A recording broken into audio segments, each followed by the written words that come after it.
এদিকে দেশ নিয়ে ভয়ানক খেলায় মেতেছে সেনাপ্রধান ওয়াকারুজ্জামান। ডক্টর ইউনূসের বিপক্ষে হার্ডলাইনে গেলেন সেনাবাহিনী।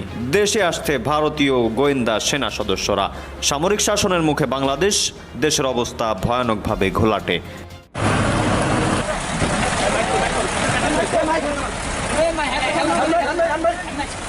ভারতীয় সেনাবাহিনীর গোয়েন্দাদের একটি দল বাংলাদেশে আসছে।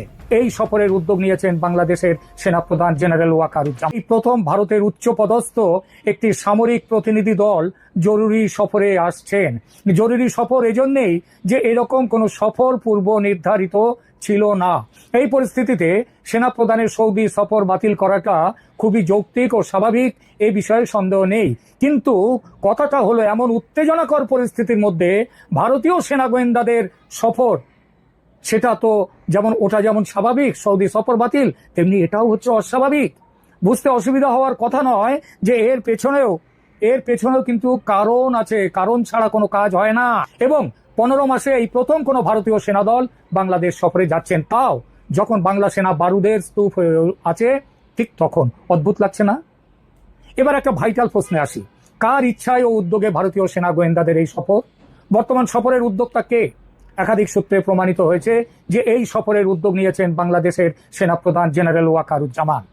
ভারতের সেনাপ্রধানের সঙ্গে ফোনে যোগাযোগ করে তিনি অপরাধ ট্রাইব্যুনালের ওই পরোয়ানা জারির কারণে উত্থিত পরিস্থিতি সম্পর্কে ভারতের সেনাপ্রধানকে জানালে সেনাপ্রধান জেনারেল দ্বিবেদী প্রতিনিধি দল পাঠাবার সিদ্ধান্ত নেন।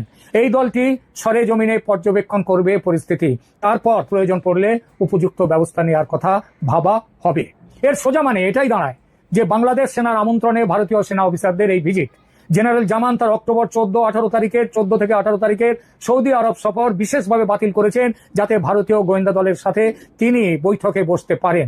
তিনি নিজের নিরাপত্তা সংকট মোকাবিলা করতেই, যেটা হয়েছে সেটা মোকাবিলা করতেই ভারতীয় সেনার এই সফর চেয়েছেন। এছাড়া জেনারেল জামান বুঝতে পেরেছেন পরিস্থিতি যেদিকে যাচ্ছে তাতে ভারতের সাহায্য খুবই দরকার, তাই এই সফরের উদ্যোগ নিয়েছেন। বিশেষ পরিস্থিতির কি তাহলে? সামরিক আদালতের পরোয়ানা ও সেনাবাহিনীর অভ্যন্তরীণ সংকটের প্রেক্ষাপটে এই সফর। সংকট চালিত কূটনীতি। এই সফর হলো ক্রাইসিস ড্রাইভেন ডিপ্লোমেসি, অর্থাৎ সংকট মোকাবিলার জন্য নেয়া কূটনৈতিক পদক্ষেপ। জেনারেল জামান তার ব্যক্তিগত ও প্রাতিষ্ঠানিক অস্তিত্ব টিকিয়ে রাখতে ভারতের সহায়তা চাইছেন। এবার প্রশ্ন, এই সফরে মোহাম্মদ ইউনূসের অন্তর্বর্তী সরকারের সমর্থন আছে কি? যতদূর জানা যাচ্ছে ইউনূস সরকারের পক্ষ থেকে তো সমর্থন, এই উদ্যোগের সমর্থনে তো কোনো প্রমাণ নেই, বরং তিনি তার বিরোধিতা করেছেন। সরকার ও সেনাবাহিনীর মধ্যে বিদ্যমান ঠান্ডা যুদ্ধের প্রেক্ষাপটে এটি সেনাপ্রধানের একক সিদ্ধান্ত, এবং এমনও হতে পারে ইউনূস এই সফর সম্পর্কে কিছু জানেন না বলেই খবর। এই সফর ওয়াকারুজ্জামানের ব্যক্তিগত নিরাপত্তা রক্ষার চেষ্টাও বটে। মার্চ 2025-এ পাকিস্তান সমর্থিত জেনারেলদের পক্ষ থেকে জেনারেল ওয়াকারুজ্জামানের বিরুদ্ধে অভ্যুত্থানের চেষ্টা হয়েছিল তিনি আফ্রিকা থেকে ফেরার সময়, যা ভারতের সাহায্যে ব্যর্থ হয়। শেষ করি আলোচনা। ভারতীয় সেনার গোয়েন্দা দলের এই সফর নিয়মিত দ্বিপক্ষীয় বিনিময় নয়, বরং বাংলাদেশের সেনাপ্রধান জেনারেল ওয়াকারুজ্জামানের একটি কৌশলগত উদ্যোগ। আইসিটির পরোয়ানা, সেনাবাহিনীর আভ্যন্তরীণ বিভক্তি, পাকিস্তানি প্রভাব বৃদ্ধি এবং ব্যক্তিগত নিরাপত্তার হুমকির প্রেক্ষাপটে জেনারেল জামান এই সফরের আয়োজন করেছেন। মোহাম্মদ ইউনূসের অন্তর্বর্তী সরকার এই সফরে প্রত্যক্ষ ভূমিকা পালন করেনি, করার কথাও নয়। এটি মূলত সামরিক নেতৃত্বের উদ্যোগ, এবং এই উদ্যোগের মধ্য দিয়ে বাংলাদেশে ভারতের প্রত্যক্ষ রাজনৈতিক ও সামরিক হস্তক্ষেপের সূচনা হবে। বাংলাদেশের একটা বড় অংশের মানুষ তাদের বর্তমান দুর্দশা থেকে মুক্তির জন্য ব্যাকুলভাবে এতদিন ভারতের হস্তক্ষেপ চাইছিল। মনে হচ্ছে এতদিনে তাদের সেই আশা পূর্ণ হওয়ার পথে। খাদ্য সম্মেলনে উপস্থিত হওয়ার জন্য রওনা হয়েছেন ইটালির আওয়ামী লীগ নেতাকর্মীরা এবং মুজিব সৈনিকরা, ওখানকার মুক্তিযুদ্ধের পক্ষের সৈনিকরা এবং সমর্থকরা। এইভাবে হঠাৎ ইউনূস বাঁচাও দেশ, শেখ হাসিনার নির্দেশ, এই বক্তব্য নিয়ে তারা সেখানে বিক্ষোভ কর্মসূচি পালনের উদ্যোগ নিয়েছে। আপনারা দেখেছেন বাংলাদেশে খুব স্পর্শকাতর বিষয় নিয়ে এখন আলোচনা চলছে। সেটা হলো সেনাবাহিনীর সিনিয়র অফিসারদেরকে গ্রেফতারি পরোয়ানা জারি হয়েছে, বিশেষ করে ডিজিএফআই 5 জন প্রধান এবং সেনাবাহিনী এবং অন্যান্য বাহিনীর সঙ্গে শান্তিরক্ষী মিশনে যে দেশ অংশগ্রহণ করে সেই দেশের কয়েকটি বিষয় মেনে চলতে হয়। সেই দেশের নির্বাচিত জাতীয় সংসদ থাকতে হয়, নির্বাচিত সরকার, সাংবিধানিকভাবে আইন কানুন পরিচালিত হতে হয়, সেখানে মানবাধিকারের বজায় রাখতে হয়, প্র্যাকটিস থাকতে হয়, বাক স্বাধীনতা থাকতে হয়, গণতন্ত্র থাকতে হয়, প্রেস ফ্রিডম থাকতে হয়, নারী ও শিশুর অধিকার বাস্তবায়ন এবং নারীর ক্ষমতায়ন, এসবের সম্মানজনক পরিবেশ, সহনশীল পরিবেশ থাকতে হয়। তো গত 14 মাস ধরে বাংলাদেশে যে কোনোটিই নেই তা আপনারা জানেন। এই কারণে বাংলাদেশে যে এরকম একটি অসাংবিধানিক সরকার আছে এবং অনির্বাচিত সরকার আছে এবং এমন একটি সরকার আছে যে সরকারের কোনো সিস্টেমই আমাদের কনস্টিটিউশনে নেই, অন্তর্বর্তীকালীন সরকার বলে কোনো শব্দই নেই। তো এগুলো সারা বিশ্বে ছড়িয়ে ছিটিয়ে থাকা মুজিব সৈনিকরা জাতিসংঘে এবং স্টেট ডিপার্টমেন্টে এবং মানবাধিকার কমিশনে বারবার অভিযোগ দিয়েছে। এই অভিযোগের ফলাফলে এমন একটা জায়গায় এসে দাঁড়িয়েছে যে বাংলাদেশের সেনাপ্রধানকে ডেকে আনা হয়েছিল নিউ ইয়র্কে এবং বারবার সেনাবাহিনী এবং সশস্ত্র বাহিনীর ঊর্ধ্বতন কর্তৃপক্ষ এসেছেন এবং তাদেরকে বলা হচ্ছে আপনারা অনতিবিলম্বে নির্বাচিত সরকারের হাতে ক্ষমতা দিন, তা না হলে আপনাদেরকে এই অভিযোগের কারণে আপনাদেরকে রাখা হবে না এই শান্তিরক্ষী বাহিনীতে, এই মিশনে। তো এরই মধ্যে জেনেভায় সম্প্রতি একটি কনভেনশন হয়ে গেছে, জাতিসংঘের কনভেনশন। সেখানে তুলে ধরা হয়েছে যে বাংলাদেশে কি ধরনের অপরাধ হচ্ছে, কতজনের মৃত্যু হয়েছে, কত ঘর বাড়ি পুড়িয়েছে, একটা তালিকা সেখানে তুলে ধরা হয়েছে। এইসবের মাধ্যমে সেই সেমিনারের মিটিং থেকে সকল দেশ মিলে জাতিসংঘের উপরে আহ্বান জানিয়েছে প্রয়োজনে শান্তিরক্ষী বাহিনী বাংলাদেশে পাঠিয়ে এই সরকারকে হটিয়ে জনগণের পাশে দাঁড়াতে। সেরকম পরিস্থিতিতে যখন যাচ্ছে তখনই দেখা গেল যে এই হঠাৎ করে নাটকীয় এই আইসিটি কোর্টের এই গ্রেফতারি পরোয়ানা এবং বিচারের আওতায় নিয়ে আসে সকল সিনিয়র অফিসারদেরকে। আমি বলছি না যে এরা নির্দোষ, আমি বলছি না এরা কোনো দোষ করেননি, কারণ বিষয়টি আদালতের। কোনো দোষ না করলে তো এরকম হতো কিনা আমি জানি না, কিন্তু কতগুলো প্রশ্ন আসে। এমন একটা আদালত যে আদালত প্রশ্নবিদ্ধ, কারণ বাংলাদেশ সরকারের পক্ষ থেকে সংসদ যখন ছিল তখন এই আইসিটি কোর্ট তৈরির জন্য যে সিদ্ধান্ত হয়েছিল 1971 সালে মুক্তিযুদ্ধকালীন যেসব মানবতা বিরোধী অপরাধ হয়েছে শুধুমাত্র সেই বিষয়গুলো এখানে বিচার হবে, এখানে দেশের আর কোনো অপরাধের বিচার হবে না। কিন্তু এই ডক্টর ইউনূস ক্ষমতা গ্রহণ করার পর ওনার সরকার এই বিরোধী দলকে, আওয়ামী লীগকে এবং আওয়ামী লীগ সমর্থকদের বিচারের বিষয়গুলো এই কোর্টে নিয়ে আসলেন। এবং খুব ফানি, মানে কি কৌতুক একটা আইন।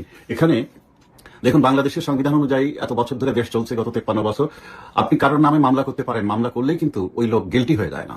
যতক্ষণ পর্যন্ত গিল্টি না হচ্ছে, মানে দোষী প্রমাণিত হচ্ছে, ততক্ষণ পর্যন্ত তাকে শাস্তি দেওয়া যায় না। কিন্তু এই আইসিটি কোর্টে একটা আইন করেছে যে কোনো সরকারি কর্মকর্তার নামে যদি মামলা হয় তাহলে সাথে সাথে তার চাকরি চলে যাবে। তার মানে তো শাস্তি শুরু হয়ে গেল, তার মান সম্মান ওইখান থেকে শেষ হয়ে গেল, এখনো কিন্তু বিচার শুরু হয়নি। তো এইভাবে এখানে মানবাধিকার কোথায়, এখানে আইনের শাসন কোথায়? এখানে আসলে একটি যেমনে হোক শেখ হাসিনা আমলের যেসব মুক্তিযুদ্ধের পক্ষের অফিসাররা, কর্মচারীরা, শিক্ষকরা যে যেখানে আছেন তাদেরকে হয় জবরদস্তি পদত্যাগ করাতে হবে, না হলে আইনের মাধ্যমে তাদেরকে বের করে দিয়ে এই জামাত সমর্থিত বা কিছু বিএনপি সমর্থিত এদেরকে প্রমোশন দিয়ে ওইরকম উপর জায়গাগুলো নিতে হবে। এই হলো মূল কারণ, যেসব কারণে আজকে এই অবস্থা দেখছে। এতে বিরাট ক্ষতি হবে বাংলাদেশের। এইসব অফিসারদের নামে যেসব অভিযোগ আসছে এবং তাদেরকে দোষী সাব্যস্ত করা হবে, এটা বোঝাই যাচ্ছে এই সরকারের যেভাবে তারা মুভ করছেন, যেসব নিউজ প্রকাশ করছেন, তাতে বোঝাই যাচ্ছে। এদেরকে অভিযুক্ত করে একদিনের জেল দিন বা ফাঁসি দিন, আপনি যাই দিন, যখনই অভিযুক্ত হয়ে যাবে তখন কিন্তু জাতিসংঘের শান্তিরক্ষী বাহিনীতে এইসব নিউজগুলো চলে যাবে, সব ফাইলগুলো চলে যাবে। আপনারা জানেন জাতিসংঘ থেকে, এই শান্তিরক্ষী বাহিনী থেকে 25% অফিসার এবং কর্মচারী কাট করা হচ্ছে বাজেট শর্টেজ বলে, বাজেট কম, বাজেট নেই এই কথা বলে। তা যখনই এই ফেব্রুয়ারির দিকে বা মার্চের দিকে যখনই এই কাট করা শুরু হবে, তখন সাথে যত দেশ আছে, যেসব দেশ থেকে এই শান্তিরক্ষী মিশনে তাদের অফিসার এবং সিপাহীদেরকে পাঠায়, তারা কি বলবে? তারা বলবে আইনটা হলো নির্বাচিত সরকার থাকতে হবে, আইনটা হলো ওইখানে সাংবিধানিক সরকার থাকতে হবে, আইনটা হলো ওই দেশের সেনাবাহিনীর সেরা অফিসাররা এই দেশে আসতে হবে এই শান্তিরক্ষী মিশনে। কিন্তু যে দেশের শান্তিরক্ষী মিশনের যারা আসে সেই ডিপার্টমেন্টই যখন মানবতা বিরোধী অপরাধের সাথে যুক্ত, ওই দেশকে তো রাখা যাবে না। এই বলে কিন্তু টোটাল বাংলাদেশকে এরা বাদ দিয়ে দিবে। এবং এটা হলো পাকিস্তানের একটা প্ল্যান। পাকিস্তান তার যেমন অর্থনীতিতে আমাদের থেকে পিছিয়ে আছে, 71-এর একটা প্রতিঘাত তারা করার জন্য আমাদের উপরে চেষ্টা করছে। এইভাবে নানানভাবে আমাদের কোণঠাসা করে ফেলে, আমাদের ইকোনমিকে শেষ করে দিতে পারলে, আমাদের আর্মিকে শেষ করে দিতে পারলে, আমাদের সশস্ত্র বাহিনীকে শেষ করে দিতে পারলে সবচেয়ে খুশি হবে ওদিকে পাকিস্তান, আর এদিকে পাকিস্তানের মদতপুষ্ট যেসব রাজনৈতিক দলগুলো বা নেতারা আছেন তারাই। এটা একটা মেটিকুলাস ডিজাইন, এই দেশকে ধীরে ধীরে ধ্বংস করে ফেলা হচ্ছে। প্রিয় দেশবাসী, কিছুক্ষণ আগে শুনলাম যে বাংলাদেশে আপনার 46 ব্রিগেড, আর্মি 46 ব্রিগেড আলোচনা চলছে, তারা ক্ষমতা গ্রহণ করবে। সেরকম যদি আপনারা বোঝেন তাহলে মাঠ ছাড়বেন না, আপনারা আর্মির পক্ষে মাঠে থাকুন। আজ থেকে শিক্ষকদের লাগাতার অবস্থান কর্মসূচি শুরু হচ্ছে ঢাকায়, আপনারাও রাজপথ দখলে রাখুন, কারণ যে কোনো মূল্যে হোক বাংলাদেশকে রক্ষা করতে হবে এবং মুক্তিযুদ্ধের পক্ষের অফিসারদের পাশে দাঁড়াতে হবে। প্রিয় দেশবাসী, খুব বিপজ্জনক সময় যাচ্ছে। এখন ডক্টর ইউনূস দেশে বাইরে চলে গেলেন রোমে। অনেকেই বলছেন এটাই তার সেফ এক্সিট। এটা যদি হয়ও, তবুও এই আর্মি অফিসারদের পক্ষে আপনারা দাঁড়ান। আমরা প্রচলিত আইনের সুবিচার চাই, আমরা এই ধরনের স্পেশাল কোর্টে সাজানো গোছানো বিচার চাই না। প্রিয় দেশবাসী, একটি সফল বাংলাদেশ গড়বার জন্য সোজা হয়ে দাঁড়ান। সামান্তা শারমিন যে মন্তব্যটা করেছেন সেটা সরকারের জন্য ভয়াবহ রকমের বিব্রত করে এবং সরকারের জন্য এই মন্তব্যটাই অনেক কিছু বলে দেয়। কি বলছেন তিনি? বাংলাদেশ প্রতিদিনের শিরোনামটা আপনারা দেখে নিতে পারেন। সেখানে বলা হচ্ছে, উপদেষ্টারা আখের গুছিয়ে ফেলেছেন কিন্তু শিক্ষকের বেলায় টাকা নেই। অর্থাৎ তিনি বলতে চাইছেন যে উপদেষ্টারা তাদের নিজেদের স্বার্থ সবকিছু চরিতার্থ করে ফেলেছেন, কিন্তু শিক্ষকদের বেলাতে এসে বলছেন যে সরকারের টাকা নেই। কি বলছেন তিনি একটু জেনে নেওয়া যাক। বলছেন, অন্তর্বর্তী সরকারের উপদেষ্টারা নিজেদের আখের গোছানোর কাজ সেরে ফেলেছেন কিন্তু শিক্ষকের বেলায় টাকা নেই। বলেছেন, অন্তর্বর্তী সরকারের প্রত্যেক উপদেষ্টা নিজের আখের গোছানোর কাজ করে রেখেছেন এরই মধ্যে। শুধু তাই নয়, এই ইন্টারিম গভর্নমেন্টও আজ দেশের মানুষের বিরুদ্ধে দাঁড়িয়ে গেছে, তারা দেশের শিক্ষা ব্যবস্থার বিপক্ষে দাঁড়িয়েছে। বিকেলে সন্ধ্যার আগে শহীদ মিনারে শিক্ষকদের সঙ্গে একাত্মতা প্রকাশ করতে গিয়ে তিনি এই মন্তব্য করেছেন। বলেছেন, অন্তর্বর্তী সরকারকে আমাদের দেশের ছাত্র জনতা, শিক্ষক, চিকিৎসক সহ নানা পেশার মানুষেরা তাদের রক্ত এবং ত্যাগের বিনিময়ে বসিয়েছে, আর সেই সরকারই শিক্ষকদের উপরে নির্যাতন করছে। বলেছেন যে খবর পেলাম তারা নাকি 300 কোটি টাকা দিয়ে কোন কোন মন্ত্রণালয়ের জন্য গাড়ি কিনছেন, অথচ শিক্ষকদের বেতন ভাতা বাড়ানোর কথা বললেই তাদের কাছ থেকে শুনতে হয় সরকারের টাকা নেই। মানে বলেছেন যে এত আশা আকাঙ্ক্ষা নিয়ে আমরা এই ইন্টারিম গভর্নমেন্টকে বসিয়েছি, অথচ তারা আজ দেশের মানুষের বিরুদ্ধে দাঁড়িয়ে গেছেন, তারা শিক্ষার বিপক্ষে এসে দাঁড়িয়েছেন।